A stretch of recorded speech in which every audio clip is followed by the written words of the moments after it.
Hello everyone and welcome along to the TurfCast podcast pre-game show, which is now available as a podcast for the very first time and not just a YouTube show. So if you are listening on the podcast, this is the very first time that you will be able to do so. So let us know what your thoughts are, if you enjoy it, if you want to see it as a podcast more often, because that is obviously the plan. Like I said a few weeks ago, didn't I, on the podcast and the vodcast, I want to start doing sort of like 2 podcasts a week rather than just the one on Thursday, which covers everything. So we're going to sort of like change it. And this is the first of us doing that. Change it to a podcast doing a preview show. As you know, the name is on the tin. It does exactly what it says on the tin, should I say. And a post-game show where me, hopefully Simon, and a few others, I know a few friends of the podcast have been in touch and said they'd like to, come on as well. So fingers crossed we can do that.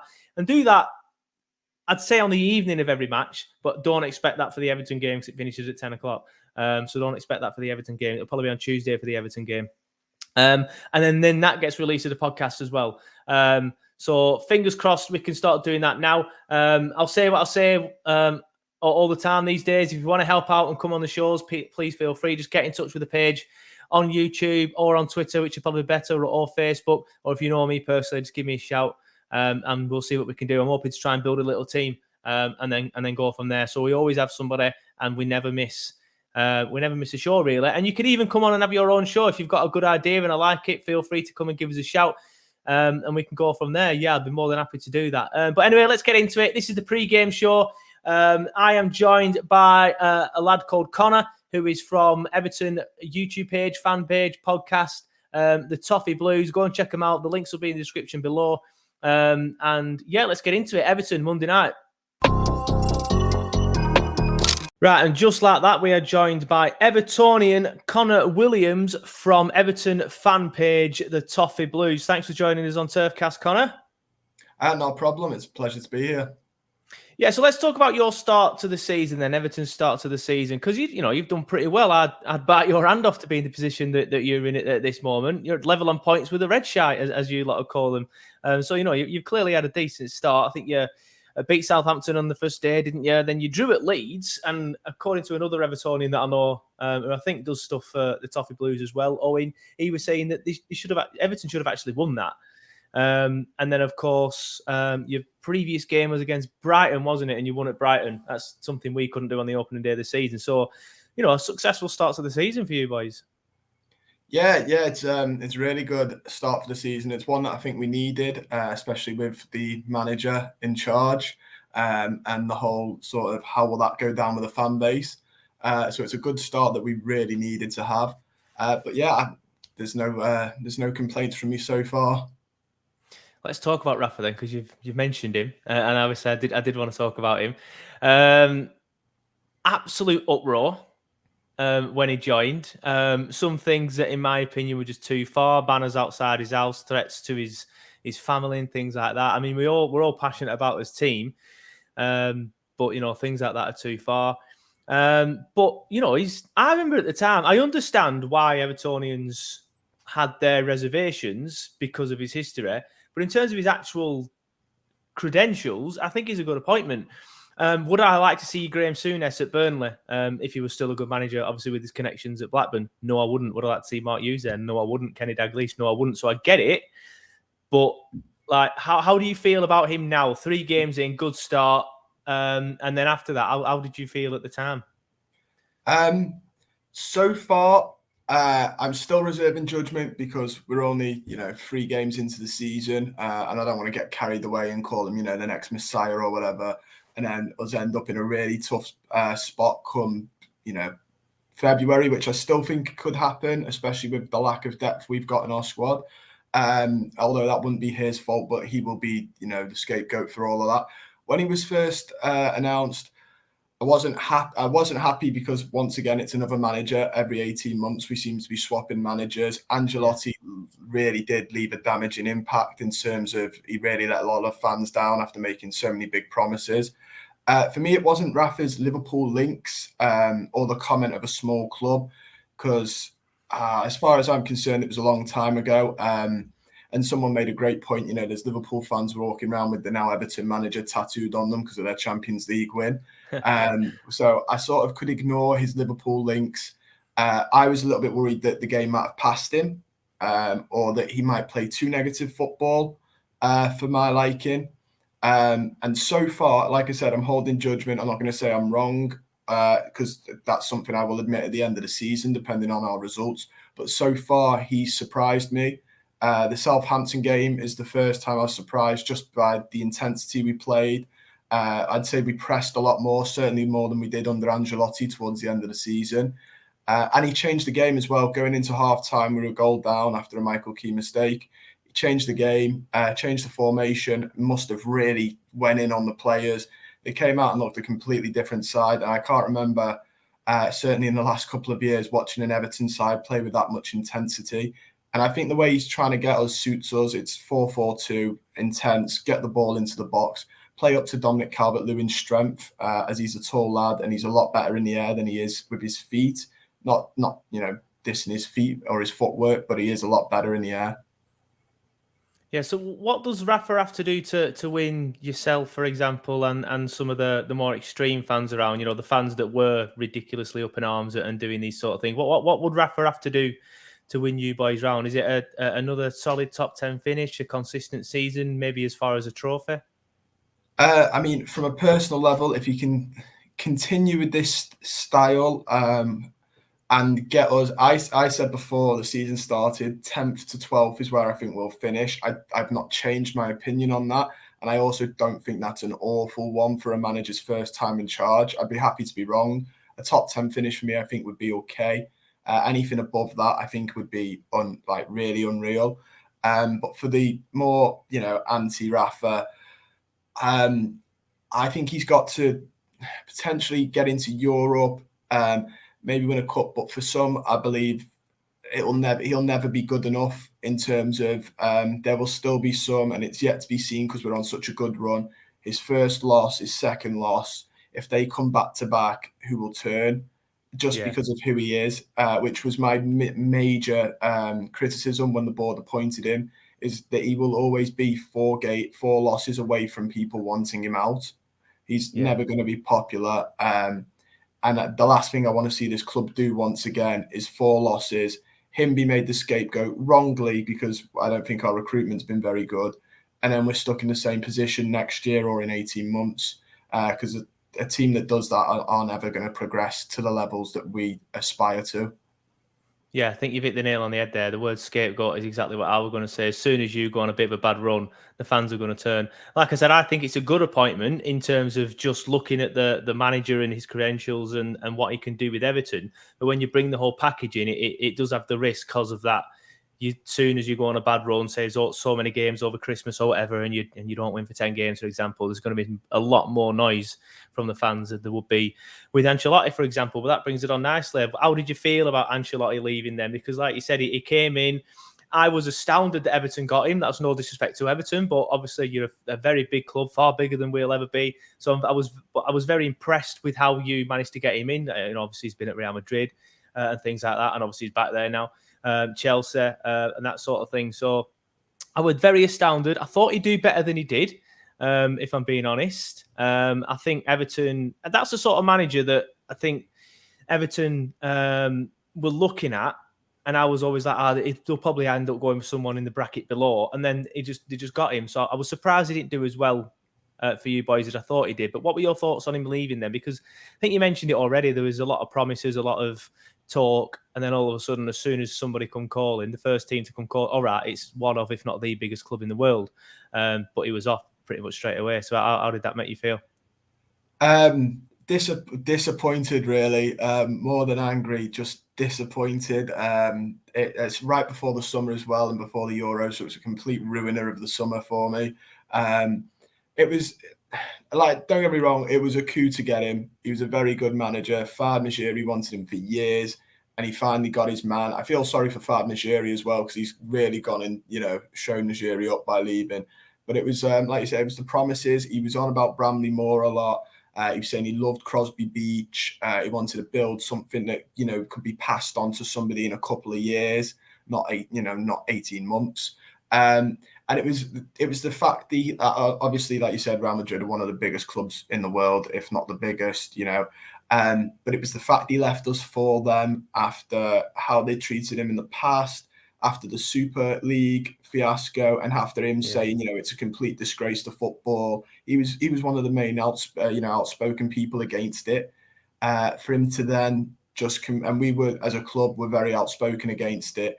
And then for him to then just turn around and go, Real Madrid have come knocking, I'm off. And I saw an interview where he was asked about the Super League, and he said, if you're asking if my opinions have changed, I can't say, or something like that, because obviously Real Madrid are still pushing for it, which really tarnished him slightly for me not in terms of his ability as a manager, but in his character as a person, because he went from a real hero. Everyone loved him. Even when we weren't doing so well, fans were like, we've got Carlo Ancelotti, isn't he brilliant? He just says all the right things. I can't believe he's now going, I don't want to make any statements about the Super League because that's, my club are now in it. It sort of seemed like a sellout. Yeah. Yeah, I understand that. It does seem like he's just trying to protect himself there, isn't it? He don't want to go to town, which to me suggests that he still is pretty against it. He's just not going to speak out about it because of his current employers. But again, it does seem a bit of a sellout, that, to be honest. But how do the two managers compare then? Because there was a lot of, even though obviously the fans were happy that you had Ancelotti, I saw quite a few sort of murmurs on Twitter about how some fans weren't happy with the style of play and things like that. How does he compare to Rafa? Because you've already mentioned that Rafa plays with a higher intensity, and I think you were talking about pressing higher up the pitch and pressing quicker. Is that something you expect to see more under Rafa? Hopefully, I think when fitness levels start to drop a little bit more, we won't see it as much, which is just a natural thing. You need supreme athletes to be able to play a pressing game all season. I think even City, the likes of City and Liverpool, have drops in fitness. For me, it's the directness as well, though, with Rafa Benitez, which is something, balls into the box, get them to the fast wingers, have the wingers run down the line and cross it in. Also, with not playing a 5-back, a couple of Everton fans will admit this, potentially even Owen, I think, because we've got a chat and I think he said it. Everton don't suit a 5 at the back. They just don't. I don't know why. Rafa tried it in the Huddersfield game. We just about got away with that through the skin of our teeth. I don't know how, but our centre-backs just can't do it. I think it leaves them weirdly too exposed, too much time on the ball. Michael Keane, so far this season, not playing well. Under Ancelotti, with no fans, he seemed to, but we're just too slow in the build-up from a 5 at the back. I don't know what it is. We just take too long on the ball. And for a lot of games, Sheffield United last season, we were a goal down to a 17-year-old who made his debut. And we just didn't look like we were ever going to, have any real intent of going back into it. We played the same, pass it round. This is at home as well. Protect, from conceding more than going out to get a goal.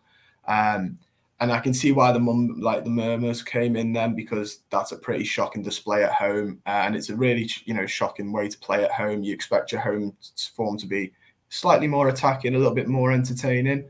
But Benitez so far seems to really drilled it in while making sure you keep your shape, press when you're meant to, get the ball, pass it up front quickly, direct. I think our possession stat this year were one of the lowest.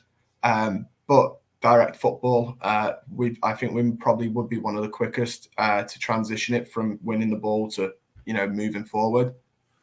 Yeah, I won't worry too much about being one of the lowest, because we are the lowest. So you'll probably have a lion's share of possession against, as most teams do. Like you say, direct, compact football. It's not about having the ball, it's about what you do with it. But let's talk about last season, because we had a bit of joy against you last season. Obviously, we drew at the Turf, which was around Christmas, was it? No, I think it was quite early in the season, actually. I can't remember. But obviously, we got a good win at Goodison as well. And that win, there was 2 games last season for me where I look at us and I think, why don't we play like that more often? And you're talking about the high press and the pressing often. And we did that to you boys last season at Goodison. We pressed you well, we pressed you high. And when we got on the ball, we did good things with it. Obviously, Dwight McNeil scored an absolute screamer. That always helps.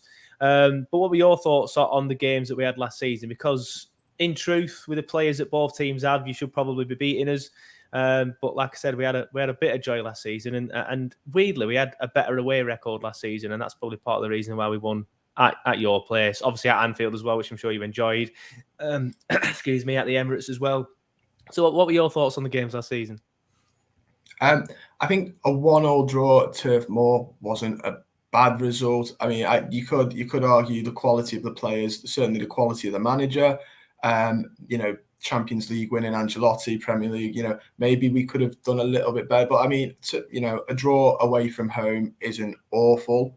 The home fixture for me was a bit disappointing. If I remember rightly, it was direct football. We had more of possession. But like I said, this shows why people were a bit mumbled under Ancelotti. A lot of possession, no real goals for it. And we're I think Benitez's first win. It's the first time since 2014 at Southampton that Everton have gone in losing a goal and came back to win a game. We have such a poor mentality of getting back into a game, which I thought Ancelotti would, be able to sort of get out of that sort of rut. But Benitez, in his first game, broke one of the biggest problems for Everton, and that's just because you're losing doesn't mean you have to, doesn't mean that's the game done. Go out there and change it. The Goodison Park fixture for us, I was a little bit disappointed about. But like you said, it was a screamer from Dwight McNeil, and we just really struggled to get back into a game. Yeah, fair enough. So I think it's a mentality thing that I think we struggle to come from behind a lot of the times. It tends to be a mentality thing for us, even when we're 1-0 up, we tend to lose games these days. But I think a lot of that is in mentality. So if Rafa can change the mentality, then that's like 95% of the battle. And then it just becomes a habit. Let's talk about some of your players then, and some of your danger men, and some of the players that aren't performing this season. Obviously, DCL, I've always liked DCL. He's a very good player. Richarlison, obviously, he's class. We obviously have a few ties with Michael Keane. Now, that's the point. You've already mentioned he's not playing too well this season. I don't know what it is. I've not actually seen any of your games live yet, just the highlights. But it's Michael Keane. I do think he's not going to suit a 5. So if he's because he's been playing in a 5 last season, or he's coming into a 4 and he's still trying to get used to it again, I'm not sure. But what's he been like then this season? Because as you said, you said he's not started too well. The first 3 games for us, so Southampton and the cup game included, so the 2 league and the cup. I think he was 3 for 3 in mistakes leading to goals. Obviously, Brighton was a bit of a change because we kept a clean sheet. But yeah, he was at the start of the first 3 games, including the cup, he was 3 for 3 for making mistakes that led to goals. I don't really understand it. He sort of goes through purple patches. He'll one day look like a really great centre-back, and then the next you wonder, how on earth did we pay so much for him? One of the lads at the Toffee Blues reckons it's fans. He doesn't have the mentality, because obviously one of the best times he played was last season, no fans. Yeah. Which could be a thing. I personally was on about dropping him after his first 2 mistakes. Benitez didn't, and you could have said he was at fault for the Huddersfield one, which is annoying. I can see why you try and play till they get their confidence back, but I sort of worry he's one of those players where once his head is down, the best thing for him to do is go away and have a quiet think about it, than being put straight back in it. I think he, sort of headless chicken. If you put him back in the pressure cooker, he's just going to be at 7s. So I'm sort of. I'm hoping he can find a bit of form again. I don't personally think he's our best centre-back. I think Yerry Mina and Ben Godfrey are our best 2 pairing. But obviously the manager disagrees. I'm just hoping he sort of gets his head round it a little bit more now, improves slightly, and can go through another purple patch of good. Obviously, the Brighton game, he had a good game. So I'm hoping that's a turn-in for him. Yeah, well, fingers crossed. Obviously, a majority of Burnley fans will want Keane to do well. Obviously, did very well for us, integral in getting us back into the Premier League. So it would be a shame to see him fall out of favour at Everton. Let's talk about DCL and Richarlison then, because from the outside looking in, they're always your 2 main threats. Because obviously DCL's a good finisher. You put the ball on his head. He's a bit like a Chris Wood, but probably better. To be fair, if you put the ball on his head, chances are it's going in. With Chris Wood, it can be. Chris Wood's like a B-Tech Harry Kane. He can be quiet all game, and you give him a chance and he scores goals. But then he's similar to what you just said about Michael Keane. Is in like he's a proper he goes through purple patches, and he's a real confidence player, is Chris Wood. So if he's not scoring goals, he can have a chance from 6 yards out and put it over the bar. But if he is scoring goals, you give him a chance on the edge of the 18 and he's rifling it into the top bin. So talk to me about DCL and Richarlison then, like I said, because they're your two main threats. How have they done so far this season? They've done well, really well, to be fair. I think I think they're slightly overshadowed by the fact that Damari Gray's having a really, really good start to the season. So our fans are sort of, a bit in love with Damari Gray at the minute.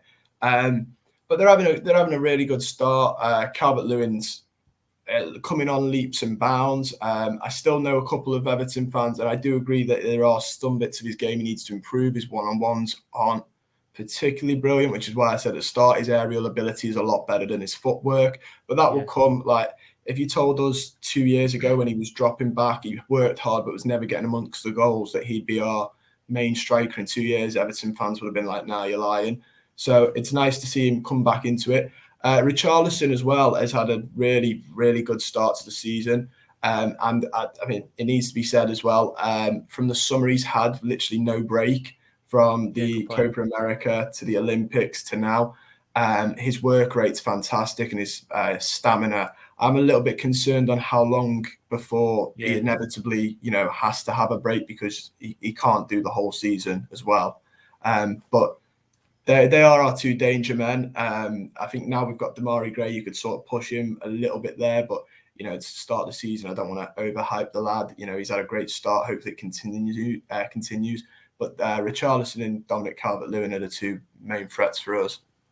Yeah, it's when you say that they're your main three, like going forward and stuff. It's a decent like attacking lineup. I think that Richarlison especially can break into some of the the higher ranked teams and even DCL in a few years. It's good to see Gray. I think a few people, a few teams, we were linked with Gray last time he was available. I can't remember. Was it this summer you signed him? Yeah. I seem to remember us being linked with it. It'd have probably been just paper talk. There'd been probably no way that we'd been able to afford his wages and stuff. But it's good to see him do well. To be fair, hopefully not at the weekend. Just before we get into the weekend, though, let's talk about your aspirations for the season then, because I know you said you think you're going to finish between 10th and 12th. You finished 10th last season. From the start that you had, and again, you're probably looking at it with sort of like skeptical eyes because you don't want to get carried away because it's your club. It's just how it is, isn't it?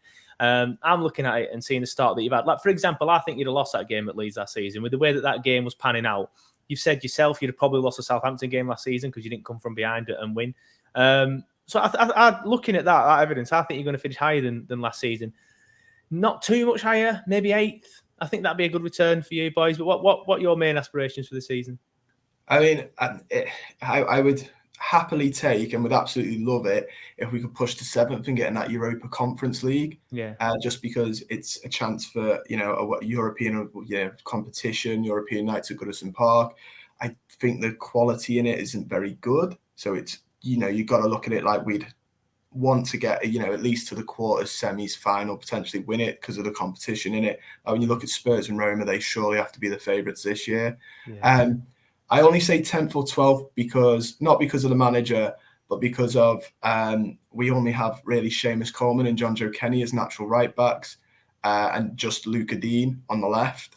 So if any of our fullbacks get injured, John Joe Kenny unfortunately isn't as good, and Seamus Coleman is like getting on a bit now. He can't be expected to do it all season, so he's going to obviously have to rest. And Luca Dean, a more worrying one. If he gets injured, we're going to have to stick a centre-back out there or Fabian Delph. So I think only 10th or 12th because, like you said, the Christmas period's busy.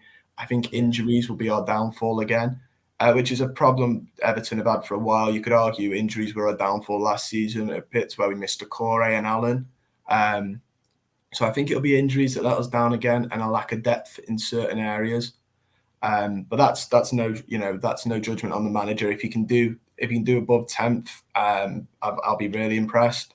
I just think the way the squad's set up, it's sort of a run of bad luck, and it's set up to fail for him. Yeah, fair enough. And you've mentioned already, you think that Richarlison's going to need a break at some point, or even worse, if he doesn't get a break, he's going to break. He'll probably get an injury with the amount of football that he's played. So yeah, I see what you're saying there.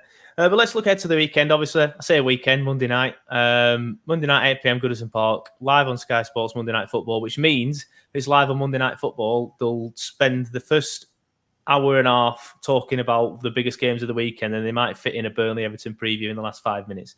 So tune in at 7:55, everybody, if you want to see some Burnley Everton chat. But what are your thoughts then? Well, what sort of lineup are you expecting to see? What sort of way are you expecting Everton to approach this game? I can see us lining up. I'd love for us to line up in the 4-4-2 and just stick with that. But I think he's going to go to the 4-2-3-1 again because it's his favourite formation. It'll be interesting to see who he plays as the number 10. In the past, he's been doing it with Demarai Gray, and then if it's not fitting, he's changed it, put Demarai Gray on the left, Richarlison up front with Dominic Calvert-Lewin, and we've gone to a 4-4-2, which I prefer. Or he's been playing a 4-4-1-1 with Richarlison just behind Dominic Calvert-Lewin, which I quite like as well. I think we'll do that again. I don't think there'll be much change from the Brighton game. The only one I'm looking at and I'm sort of hoping we see, but I don't have a lot of confidence in it just because of the rumours of the relationship between the two. I'd really like to see James Rodriguez, if not on the starting 11, at least on the bench, and will appear at some point in the game, just because his quality is unreal. You know what? I totally forgot about Rodriguez. What's the situation with him at the minute? Last I saw, he were criticising Everton on Twitch or something. Also, I can't remember what he said. Something like, "Oh, they're playing today." I didn't realise. And now all of a sudden, I thought he'd left. I thought, well, he's clearly leaving then. And then window shuts and he's still there. So what's the situation there? It's a bit of a tough one at the minute. Like you said, Benitez came in and apparently they don't have the best relationship stemming back to both their times at Madrid. To be fair, I don't think he is a Benitez type of player when you think of, hard-working players that he likes. For all Rodriguez's positives, and there are so many of them, he's probably not the most defensively minded, will run, he's not an engine, is he? You wouldn't call him, a good work-rated player. He's great attacking. He's got a wonderful left foot on him, but he's not going to contribute much defensively, so Benitez probably doesn't like that.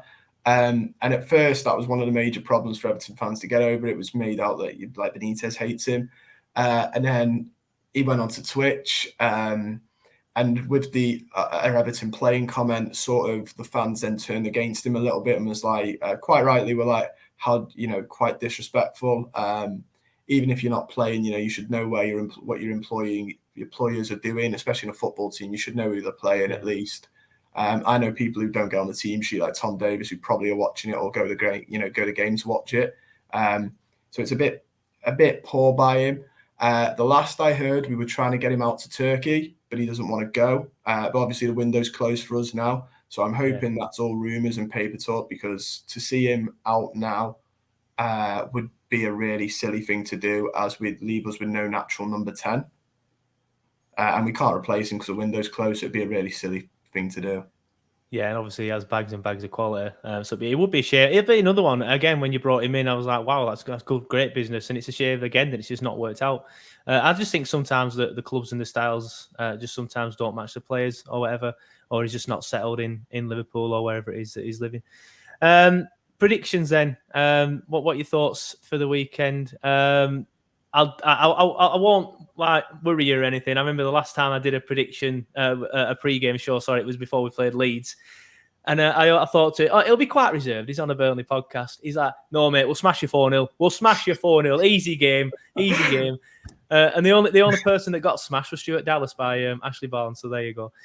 So yeah, feel free to put it whatever you want. And if it makes you feel any better, I think it's going to be an Everton win. I just think you've got the better players. It's at Goodison. You probably want revenge for last season. We haven't started too well.